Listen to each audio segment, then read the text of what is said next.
तळेगावमध्ये दादांनी जागा फायनल केली, पण टोकन द्यायच्या आधी म्हणले की नाही सरांनाच भेटून येऊ, कारण आपले व्हिडिओज त्यांनी बघितले होते. लोकेशन फायनल करताना जर चुकले तर परत आपण काहीच करू शकत नाही. मग त्या संदर्भात म्हणून ते आपल्याकडे आज लगेच भेटायला आले. त्यांचं लोकेशन वगैरे आपण बघितलं, ते सगळं काही व्यवस्थित होतं आणि त्या पद्धतीमध्ये तो जो प्लॉट एरिया होता त्याच्यात कशा प्रकारे आपल्याला साऊथ इंडियनचा एक चांगला ऑथेंटिक ब्रँड क्रिएट करता येईल याबद्दल आम्ही डिटेलमध्ये चर्चा चालू केली, कारण त्यांना तीच कन्सेप्ट चालू करायची होती.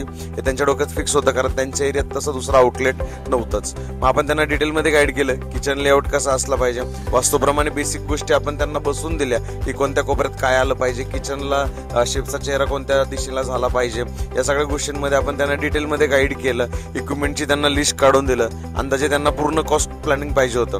आपण डिटेलमध्ये त्यांना कॉस्ट प्लॅनिंग करून दिलं की साधारणतः किचनला किती खर्च येईल, क्रॉकरीला किती खर्च येईल, त्याच्यानंतर साधारणतः सिटआउटला किती खर्च येईल, टेबलची प्राइसिंग काय चालू आहे, चेअरची प्राइसिंग काय चालू आहे, त्यांचं जे एस्टिमेटेड बजेट होतं त्याच्यामध्ये सगळ्या गोष्टी कशा प्रकारे बसतील हे आपण त्यांना गाईड केलं.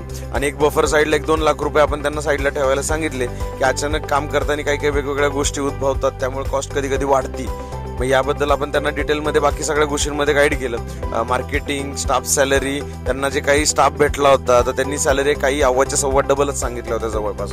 आपण त्यांना गाईड केलं की एवढी सॅलरी मार्केटमध्ये चालू नाहीये, जे आता ॲक्च्युअल चालू आहे त्या पण आपण त्यांना गाईड केलं. काही त्यांना आपण आपला कॉन्टॅक्ट बेस पण प्रोव्हाइड केला आणि त्यांचा निरोप घेतला. भेटूया उद्या. तोपर्यंत लाईक करा, फॉलो करा, शेअर करायला विसरू नका. Stay tune.